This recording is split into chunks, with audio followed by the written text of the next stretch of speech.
한국과 일본의 유럽파 선수들의 팀 내 입지가 정반대가 되며 화제가 되고 있습니다. 프리미어리그 울버햄턴 원더러스의 에이스로 등극한 황희찬과 라치오로 둥지를 튼 카마다 다이치가 그 주인공인데요. 이 두 선수의 입지가 불과 3개월 만에 정반대가 된 상황입니다. 어떤 상황인지 좀 더 자세히 알아보도록 하겠습니다.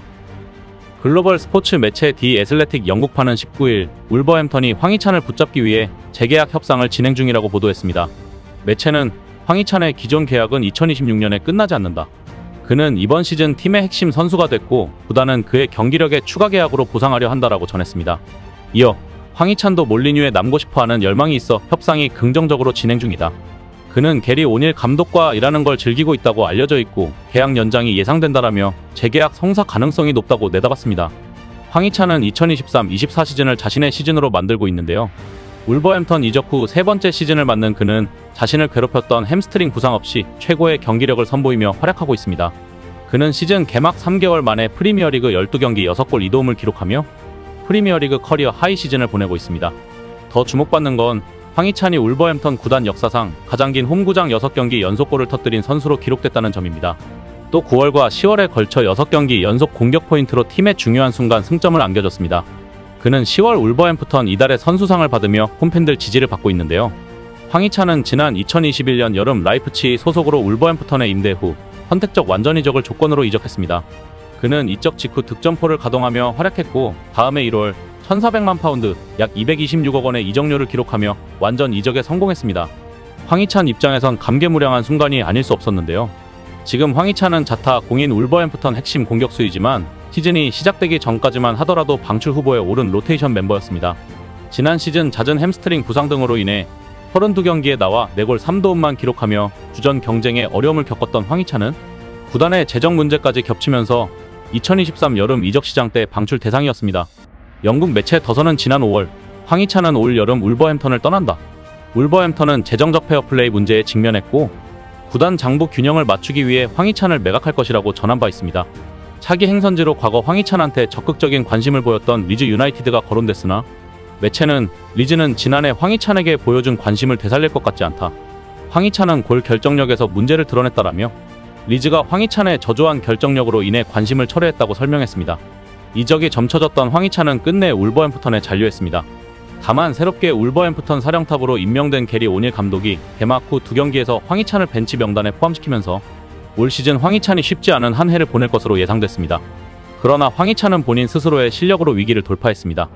2023-24 시즌 프리미어리그 2라운드 브라이턴 앤 호브 엘비언전에서 교체로 나와 시즌 첫 골을 터뜨린 황희찬은 4라운드 크리스털 팰리스 원정에서도 교체 투입 후 득점을 터뜨려 오닐 감독 체제에서 선발 멤버로 등극했습니다.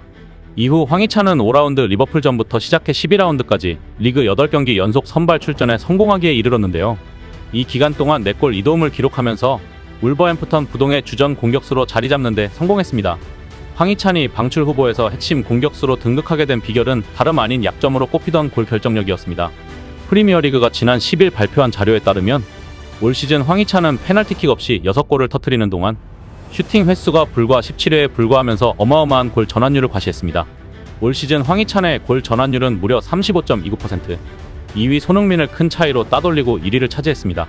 전 시즌 득점왕 엘링 홀란이 3위를 차지했고 제로드 보언이 4위에 올랐는데요. 프리미어리그는 황희찬의 놀라운 기록에 주목하면서 최근 몇 주 동안 황희찬은 주로 오른쪽 윙어로 기용됐다라며 그 위치에서 그는 세컨 스트라이커 역할을 하기 위한 박스 안으로 들어가는 움직임이 탁월하며 17번 슈팅 중 16번을 박스 안에서 시도하는 타고난 페널티 박스 포식자라고 설명했습니다. 황희찬의 페널티 지역 내 결정력은 이미 소속팀 오닐 감독이 극찬할 정도로 수준급에 올라선 상황입니다. 오닐 감독은 지난달 21일 자신이 지난 시즌까지 지휘하던 본머스와의 맞대결을 앞두고 황희찬의 골전환율 얘기가 나오자 울버햄프턴 다른 선수들이 황희찬을 배워야 한다고 역설했습니다. 오닐 감독은 황희찬뿐 아니라 모든 선수들이 공격에 가담해 득점을 만들어낼 수 있다며 페드로 네투가 측면에서 벌려주고 후냐가 수비진을 교란하는 사이 찬이가 골을 성공시킨다고 밝혔습니다. 황희찬은 한 인터뷰에서 그동안 잦았던 햄스트링 부상에 대해 이제 프리미어리그에서 내 몸 관리를 어떻게 해야 하는지 알 것 같다고 말한 바 있습니다. 스스로가 부상 없이 이겨내는 법도 찾은 듯 보입니다. 오닐 감독은 황희찬 이름의 마지막 글자인 찬을 활용해 그를 찬이라고 부르고 있습니다. 오닐 감독은 이어 찬이의 마무리는 매우 안정적이고 위협적이다, 위치를 잘 잡는다면서 황희찬의 득점 전환율을 계속 유지할 수 있는 방안을 같이 모색해 나갈 것이라며 황희찬 살리기에 많은 에너지를 쏟겠다고 했습니다. 특히 100만 번 슛을 해서 한 번 성공할까 말까한 중거리 슛을 시도하는 것이 아니라 좋은 위치를 잡을 줄 알기 때문이라며 황희찬의 위치 선정 능력을 호평했습니다. 약점으로 꼽히던 골 결정력이 크게 개선된 황희찬은 현재 울버햄프턴을 넘어 프리미어리그 내에서도 큰 주목을 받는 공격수로 등극했습니다. 일부 매체에선 황희찬을 코리안 가이라고 부르기 시작했는데요. 황희찬의 새 별명은 맨체스터 시티 사령탑 펩 과르디올라 감독의 인터뷰로 해서 시작됐습니다. 지난 7라운드 울버햄프턴 원정을 앞두고 과르디올라 감독이 사전 인터뷰에서 경계해야 할 선수를 언급할 때 황희찬의 이름을 순간 잊어버려 더 코리안 가이라고 말한 것이 큰 화제가 됐고, 이후 황희찬이 득점까지 기록하며 그의 새로운 별명으로 자리 잡게 됐습니다.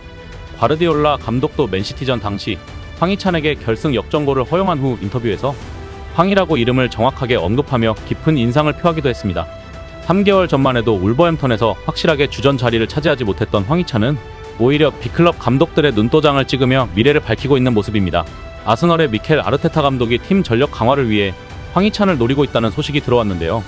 지난 19일 영국 매체 디 애슬레틱, 스페인 매체 아스 등은 황희찬은 현재 EPL에서 뛰어난 활약을 펼치고 있으며 아스널이 황희찬 영입에 관심을 보이고 있다고 보도했습니다. 이런 황희찬을 놓칠세라 울버햄턴은 그를 붙잡기 위해 재계약을 제시한 상황입니다. 반면 유럽파 카마다 다이치의 미래는 매우 불투명해졌는데요. 이탈리아 칼치오 메르카토의 다니엘 롱고 기자는 17일 라치오의 수뇌부가 분석할 첫 번째 계약은 다이치의 서류가 될 것이다. 몇 주 전까지만 해도 다이치는 수도 로마에서의 경험에 열정적인 모습을 보여줬다. 하지만 지금은 클라우디오 로티토 라치오 회장이 2023 아시안컵이 시작되기도 전에 처리해버릴 것이라는 의구심이 생기고 있다고 보도했습니다. 카마다는 2018-19 시즌 과거 이승우의 소속팀이기도 했던 신트트라이던에서 36경기 16골 9도움을 기록하면서 유럽 빅리그의 주목을 받았습니다. 다음 시즌부터 프랑크푸르트로 돌아와 주전 경쟁에서 앞서기 시작했는데요. 2020-21 시즌에는 리그에서만 13도움을 기록하며 공격형 미드필더로서의 재능을 확실히 보여줬습니다. 이때부터 카마다는 팀의 에이스로 등극하기 시작했습니다. 2021-22 시즌에는 프랑크푸르트를 유럽축구연맹 유로파리그 우승으로 이끌면서 B클럽의 영입 레이더망에 포착됐습니다. 다이치 역시 자신의 실력을 믿고 프랑크푸르트보다 더 큰 구단에서 도전하길 원했고 2022-23 시즌 도중 자유계약을 선언했습니다. 지난 여름 다이치는 벤피카, 도르트문트, AC밀란 등 여러 구단과 연결됐지만 최종적으로는 라치오와 계약을 체결했습니다. 이마저도 일본의 후원사가 재정적인 도움을 줘서 다이치의 라치오행이 성사될 수 있었다고 전해집니다. 다이치는 사우디아라비아 리그로 이적한 세르게이 밀린코비치, 타비치를 대체할 것으로 기대를 받았지만 현재까지는 완전 실패한 영입입니다. 공식전 13경기에서 한 골 1도움이 전부입니다. 프랑크푸르트에서 보여줬던 모습이 전혀 발휘되지 않고 있는 것인데요. 최근에는 주전 경쟁에서도 완전히 밀렸습니다. 리그 4라운드 이후로는 선발로 경기를 뛴 적도 없습니다. 롱고 기자는 다이치는 이탈리아 축구 스타일에 적응하는 데 상당한 비용을 지불하고 있다. 전술적인 문제도 있다. 마우리치오 사리라치오 감독은 니콜로 로벨라, 다이치, 루이스 알베르토 사이에서 균형을 찾을 수 없다고 믿는다. 그 대가를 치르는 선수는 언제나 다이치다라고 설명했습니다. 다이치는 프랑크푸르트에 있을 때만 해도 일본 최고의 스타였는데요. 하지만 라치오 이적이 대실패하면서 위기에 빠졌습니다. 황희찬과 다이치는 무려 3개월 만에 정반대의 상황이 된 것인데요. 한국인의 끈기와 집념의 노력이 결과를 180도 뒤집는 놀라운 결과를 만들어낸 것입니다. 황소 황희찬, 화이팅! 이상 시온TV였습니다.